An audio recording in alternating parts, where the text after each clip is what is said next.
So what's up guys, Mrwhosetheboss here, and welcome to our top 5 gaming smartphones of 2016, which includes phones that have come out as well as phones that haven't, and trust me, they are very cool. So this is a collab with Xiaomi, so if you enjoy the video be sure to subscribe and then check out his channel, I'll link it just there.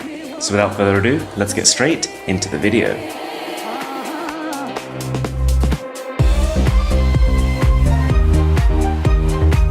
Okay, so smartphone number 1 is just seriously cool. This is the Acer Predator 6, and you probably won't have heard of this because, to be honest, they've not exactly publicized it a lot, but it is the ultimate gaming smartphone. Okay, so to start with, the display is 6 inches and 1080p resolution, which sounds a little bit low, but actually if you take into account that that is a PPI of over 300, and the fact that the screen is just huge and gorgeous to look at, it'll be a very good gaming experience, one of the most immersive ones.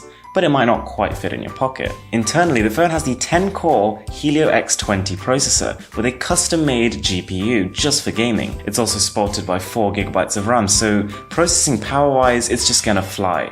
And that obviously translates into great UI performance as well. And with the Predator 6, Acer has actually gone a step further, because it's actually going to include quad-channel audio. So in each corner of the phone, there's going to be a speaker, which offers great sound and possibly one of the first mobile multi-channel audio experiences. It goes further because the company's also building in haptic feedback, so it'll feel like an actual physical controller when you play games on it.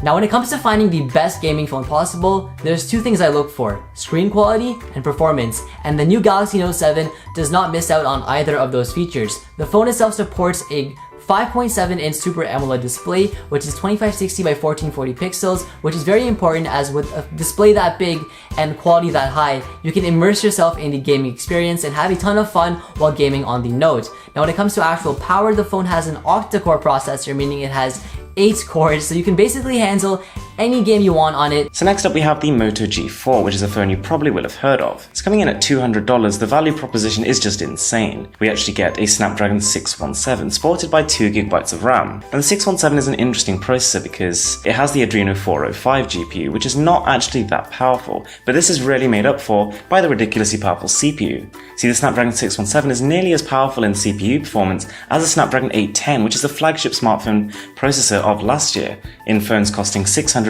plus. So coming in at $200, you're getting a similar compute performance. It's insane, and it easily balances out the lack of GPU, which makes it a great gaming smartphone. As well as that, the Moto G4 has a 5.5-inch 1080p screen, which is just amazing. Now obviously at this price there are some omissions. The phone doesn't have NFC, it doesn't have a fingerprint scanner, but considering that $200 gets you that much power, gets you a package which feels way more premium than it costs, and gets you the latest version of Android, it's tough to complain. Now the next phone on the list is the HTC Ten smartphone. Now this phone does have a smaller display coming in at 5.2 inches, so it's smaller than the Galaxy Note 7 for example, but the phone itself supports the same resolution coming in at 2560 by 1440 pixels, so the phone itself still has a very sharp and immersive display. Now on top of that, this phone also has a quad-core Snapdragon processor and 4GB of RAM, which means this phone is going to be able to handle pretty much any game you throw at it, and it's not going to be lagging out anytime soon.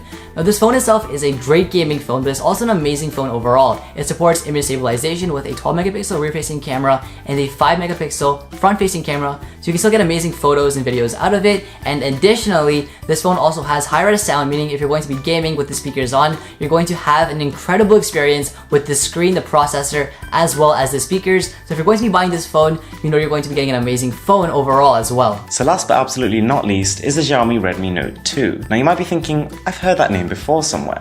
And you have, because this phone was released late last year. Now why is it so good? Well, since the Xiaomi Redmi Note 2 has been released, the Redmi Note 3 has come out, and the Redmi Note 4 has come out. And with those adjustments, the specifications haven't really gone up that much, but the price tag has. And meanwhile, the Redmi Note 2 has been sitting there, getting better and better value for money. So right now, for $120, you can get yourself an octa-core Helio X10 with 2GB of RAM. And that's just ridiculous power for $120. That's one of the best chipsets on the market for gaming. The Helio X10 can slice through pretty much any game you throw at it, and combine that with a 5.5-inch 1080p screen, and this is the best value gaming smartphone you can buy right now. And yes, you're not going to get the latest version of MIUI, or the latest and greatest versions of Android, but compatibility of the chipset is still really high. It basically works with everything, which is all you really need for a gaming smartphone. So guys, thanks a lot for watching, I really appreciate it. If you enjoyed the video, be sure to whack that subscribe button, and then head over to that channel and whack that subscribe button. With that being said, I will see you guys next time.